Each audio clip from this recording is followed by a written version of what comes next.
저는 평소에 그 교화란 정말 자비 인정교화, 또 연단 설교교화, 또 조직교화, 교화단 교화가 가장 우선이 돼야 되겠다는 생각을 하고 살았습니다. 그래서 개척교당에서는 또 자비 인정교화가 따라야 되지 않았나.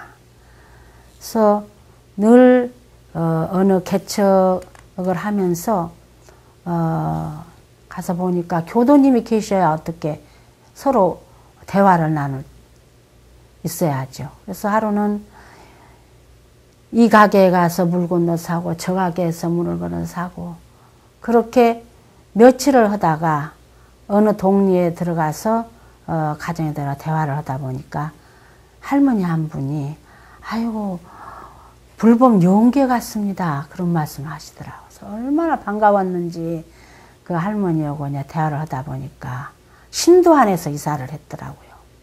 그래서 그분을 만나면서 교화가 시작이 됐어요. 그래서 개척교화는 그야말로 한 사람 한 사람 맨투맨식으로 할 수밖에 없다는 생각을 했습니다. 그래서 교화단이라는 것은 대종사님께서 밝혀주신 교화의 비법이다. 그래서 10인 1단의 교화단으로 하셨기 때문에 현장에서 꼭 교화단 교화로 교화 활성화를 꽃을 피워야 되겠다는 생각을 다짐을 했었습니다. 이와 같이 개척교화에서는 교화단이 잘 꾸려지지 않았기 때문에 그걸 꾸리려고 노력을 하고 자비인정교화로 하나하나 한 사람 한 사람 찾아다니면서 참 그대에게 일도 하면 도움도 드리고 또 대화도 하고 심부름도 해드릴 수도 있고 그렇게 해서 그분들과 자꾸 가까워지면서 이렇게 교화를 하게 될 때도 많습니다. 그런가 하면은 또 많은 이게 중소도시 또 기성교당 그런 데에서는 교화단 교화가 아니고는 굉장히 어려워요. 제가 그 시골 교당에서도 살았습니다. 시골 교당에 가니까 그때 당시 교당 2년 된 교당이었는데 일반 청년 학생 어린이가 없었어요. 어린이 교화를 하려고 토요일 되면은 이렇게 마침 교도 회장님 댁에가 주조장을 하셨어요. 그래서 밀가루를 가져오니까 밀가루 가지고 개떡 지고는 개떡을 쪘어요. 이스트를 넣어가지고 개떡을 쪄가지고는 다 갖다 놓고는 토요일날 어린이들이 우리 교당이 마침 학교가 가까워요. 그래서 교당 앞으로 지나가요. 그래서 애들을 데리고 교당에 와가지고 그 개떡을 하나씩 주었어요. 그러다 보니까 10명이 20명이 나중에는 150명까지 어린이를 보게 됐어요. 지금 그 어린이 회원 중에 2명이 교육자가 되셨어요. 또 걔들을 그 어린이들을 성가를 가르치면은 올겐이 없어가지고 어려움을 겪다가 또 올겐을 사다가 올겐을 치면은 애들이 구름같이 들어와요. 그래서 그 어린이들을 교화단을 만들어가지고 10인 1단으로 15단을 만들어서 그 당시에 어린이 교화를 한 적이 있습니다. 그리고 학생들은 그 시골에서 마침 우리 회장님이 그 학교의 교사였기 때문에 또 학생들을 많이 이렇게 안내를 해 주셔가지고 학생교가 때 잘 됐던 걸로 기억이 납니다.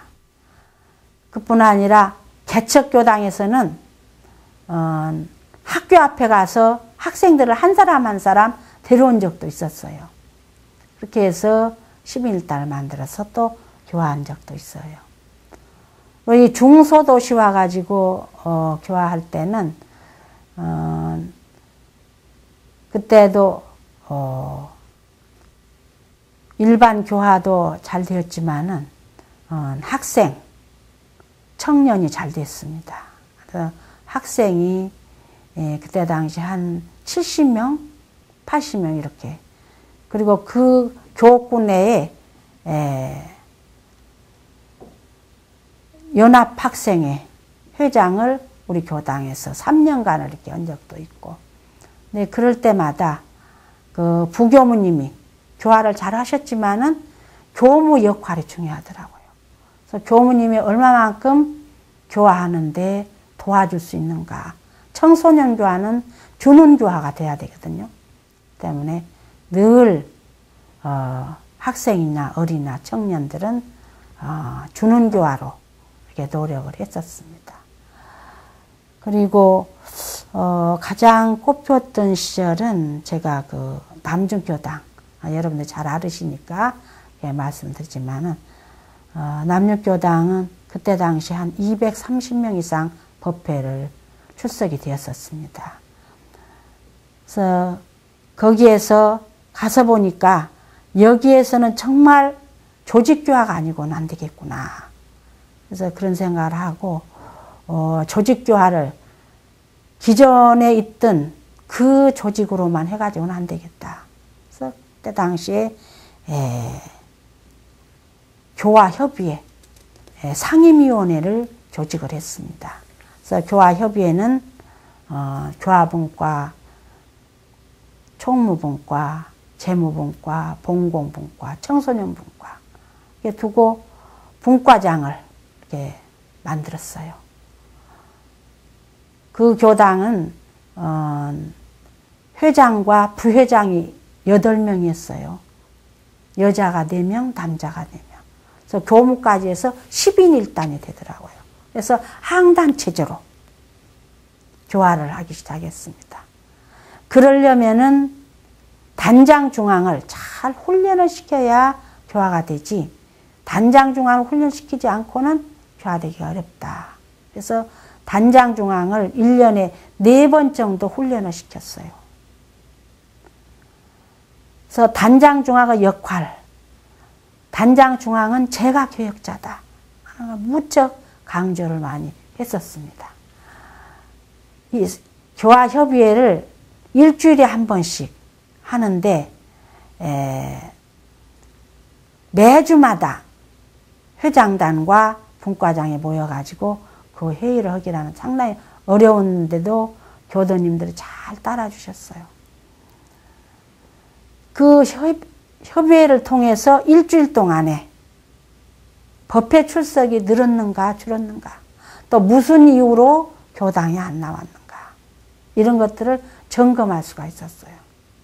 또 아울러 교도님들이 교당에 무엇을 요구하고 있는가, 교무님들께 무엇을 원하고 있는가, 또 어떤 설교를 듣고 싶어 하는가, 이런 것들이 교화협의회에서 다 드러났습니다. 그래서 그 부회장들이 그때 당시에 그 교화단이 한 40단 됐어요. 40단에서 50단 그 사이였어요. 근데 8명이 5단씩을 6단 하는 데도 있고 이렇게 해서 맡았어요.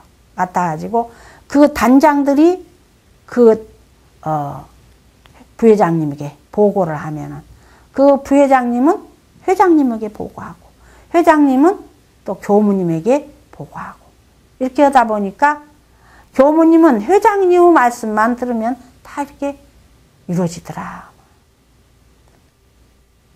3년을 계속 그렇게 교화협의회를 하다 보니까 정착이 되고, 또 단장 중앙 역할도 정착이 되고, 그래서 의식교화나 모든 것이 잘 이루어지지 않았나 이렇게 생각을 해봅니다. 또 청년교화에 있어서도 부교무가 이렇게 맡아서 하는데 교화비를 책정을 아주 했습니다. 그래서 한 달에 얼마 그거 가지고 교화를 해라. 얼마가 들었든 모자라면 얼마든지 후원하겠다. 또 했고, 학생도 교화비를 주고 교화를 할 수 있도록. 제가 어느 교당에 있을 때는 부교무하고 저하고 둘이 사는데 학생법회를 보러 내려가면은 제가 먹을 것을 차하고 과일하고 다 깎아가지고 저 법당 입구에다 갖다가 다 내려놨어요. 끝나고 학생들 가기 전에 그 학생들에게 먹여서 즐거운 그런 시간을 가질 수 있도록 그렇게 해준 적도 많았습니다.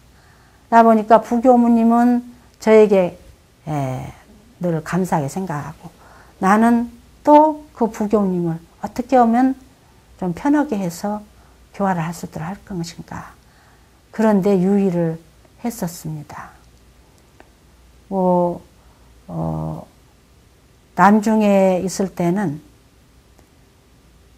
교도 분리기 운동뿐 아니라 입교 운동을 전개를 한 적이 있었어요. 근데 교도님 한 분이 6년 동안에 1300 몇십 명을 입교를 시켰어요. 근데 그분이 중앙교구에서 입교 운동을 전개했는데 4월 달까지 500명을 입교시키면은 상을 주겠다 그랬어요. 그때. 그래서 그분이 4월 달 안에 500명을 입교를 시킨 적이 있어요. 아침마다 출근하다시피 교당에 들어오면서 교무님 오늘은 몇 명을 시킬까요? 그러고 들어와요. 그러면 제가 웃으면서 20명만 시키십시오. 오후 한 5시쯤 들어오면서 오늘 20명 이상 시켰습니다. 그러고 들어와요. 그때같이 참 기쁠 때가 없었습니다. 네, 어디를 외출을 갔다가도 5시 안에 교당에 꼭 들어왔습니다. 그 교도님을 맞이하기 위해서. 왜 그런 생각을 했는가? 입교 운동을 더 철저히 전개해야 되겠다는 생각을 했는가? 이 익산은 성지입니다. 성지인데 정말 익산 시민이 우리 원불교 교도보다는 기독교인이 더 많았습니다. 그래서 닭이 10마리면 그냥 그야말로 닭이 1000마리면 봉이 1마리 나온다고 했습니다. 많은 교도님들을 입교를 시키다 보면은 그래도 100명을 입교시키면 10명은 나올 수 있지 않겠는가. 또 그분 말씀이 처음에 입교를 시키러 나가면은 입교를 아는 사람보다는 한 사람이 법회 출석이 더 빠르더라. 권하기가. 제가 몇 년 전에 아무 교당에서 입교를 했어요. 근데 바빠서 못 나갔습니다. 이렇게 말씀하신 그 교도님들을 인도하기가 훨씬 쉽더라는 겁니다. 새로 입교시키는 것보다. 그래서 그 말씀을 제가 듣는 순간 입교를 시켜놓고 봐야 되겠다. 그래서 그분도 많이 시켰지만은 저도 1년에 10명 이상씩을 꼭 시켰습니다. 6년 동안에. 또 교화단별로 또 경쟁도 하고 그래서 많은 교도님들이 이렇게 입교를 하게 됐습니다.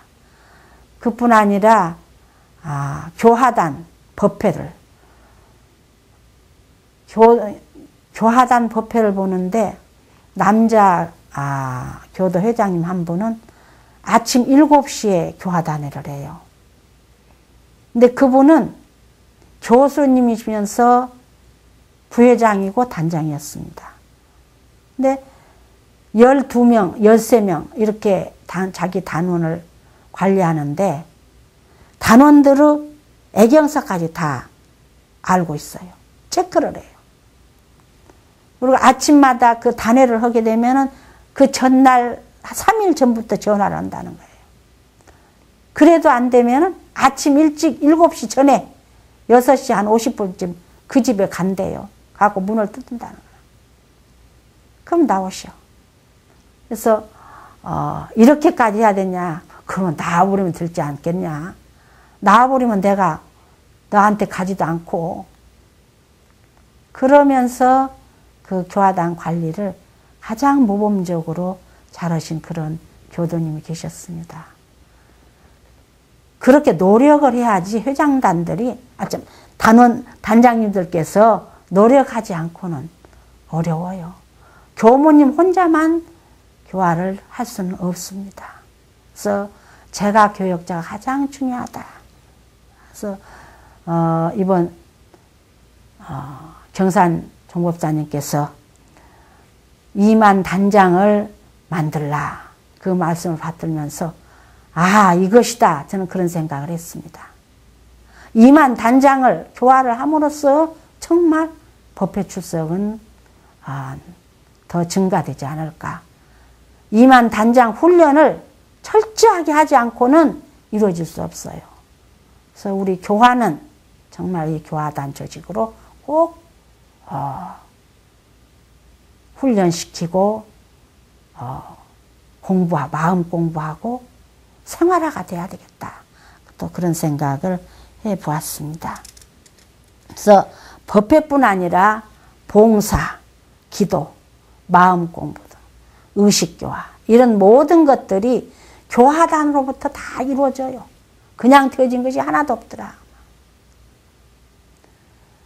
그러니까 어느 교당에 있을 때 보훈봉사대를 조직을 했어요. 부산에서 있을 때에 그 적십자 봉사대가 그렇게 잘하더라고요. 그래서 우리도 우리 원불교도 그런 보훈봉사대가 있었으면 좋겠다. 봉공회 조직도 있지만은 봉사대가 있었으면 좋겠다 하는 생각이 있어서 어느 교당에 남중교당에 가서 보훈봉사대를 그때 조직을 해가지고 지금도 그 봉사대가 하고 있습니다. 중도 훈련에 청소도 하고 이런 모든 것들이 그런 그 보훈봉사대를 통해서 많이 또 해지고 또 어려운 이웃 또 저런 그 수재를 당한다거나 그런 어려운 이웃을 돕기 위해서 보훈봉사대들이 많이 활동을 하고 있습니다.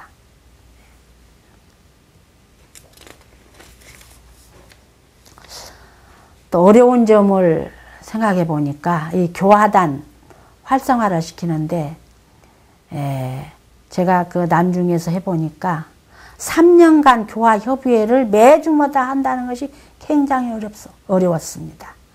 그러나 교도님들이 잘 따라주셔가지고 그 매주마다 3년간을 했어요. 하다 보니까 완전히 정착이 돼서 지금은 남중에 조직교화가 잘 되지 않았나. 근데 이 어려운 점이 있다고 주관자가 이것을 극복하지 않으면 이룰 수가 없어요.